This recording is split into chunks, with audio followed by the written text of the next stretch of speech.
आकाशवाणी गोरखपुर से क्षेत्रीय समाचार।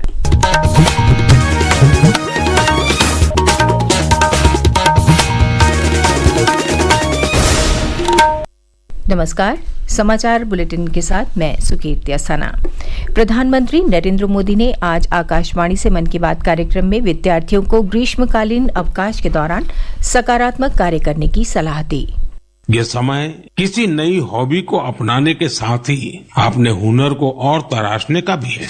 आज बच्चों के लिए ऐसे प्लेटफॉर्म की कमी नहीं जहां वे काफी कुछ सीख सकते हैं। जैसे कोई संस्था टेक्नोलॉजी कैंप चला रही हो तो बच्चे वहां ऐप बनाने के साथ ही ओपन सोर्स सॉफ्टवेयर के बारे में जान सकते हैं। अगर कहीं पर्यावरण की बात हो, थिएटर की बात हो या लीडरशिप की बात हो, ऐसे विविध विषय के कोर्स होते रहते हैं तो उससे भी जुड़ सकते हैं।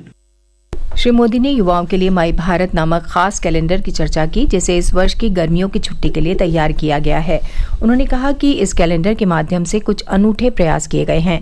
इस कैलेंडर के स्टडी टूर में युवा छात्र जन औषधि केंद्रों के बारे में जानकारी ले सकते हैं। प्रधानमंत्री ने हाल ही में संपन्न खेलो इंडिया पैरा गेम्स में खिलाड़ियों के प्रदर्शन की सराहना की। उन्होंने कहा कि इन खेलों में इस बार पहले से ज्यादा खिलाड़ियों ने हिस्सा लिया। इससे पता चलता है कि पैरा स्पोर्ट्स लोकप्रिय हो रहे हैं। प्रधानमंत्री ने वस्त्र अपशिष्ट यानी टेक्सटाइल वेस्ट पर चिंता व्यक्त करते हुए कहा कि इसका निस्तारण पूरी दुनिया के लिए चुनौती बना हुआ है। उन्होंने कहा कि 1% से भी कम टेक्सटाइल वेस्ट को नए कपड़ों में रिसाइकिल किया जाता है। भारत दुनिया का तीसरा ऐसा देश है जहां सबसे ज्यादा टेक्सटाइल वेस्ट निकलता है। लेकिन मुझे खुशी है कि हमारे देश में इस चुनौती से निपटने के लिए कई सराहनीय प्रयास किए जा रहे हैं। कई भारतीय स्टार्टअप्स ने टेक्सटाइल रिकवरी फैसिलिटीज पर काम शुरू किया है। वे पुराने कपड़ों और जूते चप्पलों को रिसाइकल कर जरूरतमंदों तक पहुंचाते हैं। कुछ संस्थाएं पुराने कपड़े लेकर उसे दोबारा उपयोग करने लायक बनाती हैं और गरीबों तक पहुंचाती हैं। जल संरक्षण पर चर्चा करते हुए प्रधानमंत्री ने कहा कि जल शक्ति मंत्रालय और कई अलग अलग स्वयंसेवी संस्थाएं इस दिशा में काम कर रही हैं और देश में हजारों कृत्रिम तालाब, चेक डैम, बोरवेल रिचार्ज और सामुदायिक सोकपिट का निर्माण हो रहा है। वासंतिक नवरात्र के पहले दिन आज सुबह से ही प्रदेश भर के शक्तिपीठों और देवी मंदिरों में श्रद्धालुओं की भारी भीड़ लगी हुई है। बलरामपुर के देवीपाटन, मिर्जापुर के मां विंध्यवासिनी शक्तिपीठ, गोरखपुर के लेहड़ा माता मंदिर, तरकुलहा देवी और बुढ़िया माई मंदिर सहित विभिन्न जिलों के देवी मंदिरों में सुबह से ही मां दुर्गा के प्रथम स्वरूप माता शैलपुत्री की पूजा अर्चना के लिए श्रद्धालुओं की लंबी कतार लगी हुई है। मां विंध्यवासिनी मंदिर में 9 दिनों तक गर्भगृह में माता के चरण स्पर्श पर रोक लगाई गई है। वहां कल देर रात से ही श्रद्धालुओं की भारी भीड़ जुटने लगी है।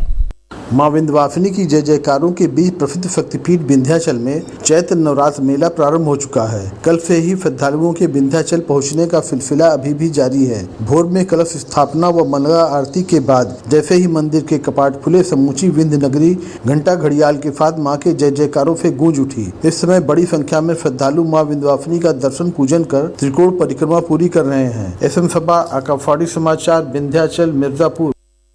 प्रदेश में निवेश प्रोत्साहन की एजेंसी इन्वेस्ट यूपी जल्दी ही निवेश मित्र 3 पोर्टल लॉन्च करने की तैयारी में जुटी है। इस पोर्टल के शुरू हो जाने पर राज्य में निवेशकों के काम जल्दी होंगे, साथ ही व्यापारिक गतिविधियां अधिक सुगम हो जाएंगी। पोर्टल का उद्देश्य पारदर्शिता, दक्षता और निवेश अनुकूल वातावरण को बढ़ावा देना है। पंचायतों को आत्मनिर्भर बनाने और गरीब परिवारों को भी मांगलिक आयोजन में शहर के मैरिज हॉल जैसी सुविधा उपलब्ध कराने के लिए प्रदेश भर में परफॉर्मेंस ग्रांट पाने वाली पंचायतों में बारात घर का निर्माण कराया जाएगा। गोरखपुर मंडल के उप निदेशक पंचायती राज हिमांशु शेखर ठाकुर ने बताया कि बारात घर के निर्माण को लेकर तैयारी तेजी से चल रही है। गोरखपुर मंडल की 20 पंचायतों में बारात घर का निर्माण कराया जाना प्रस्तावित है।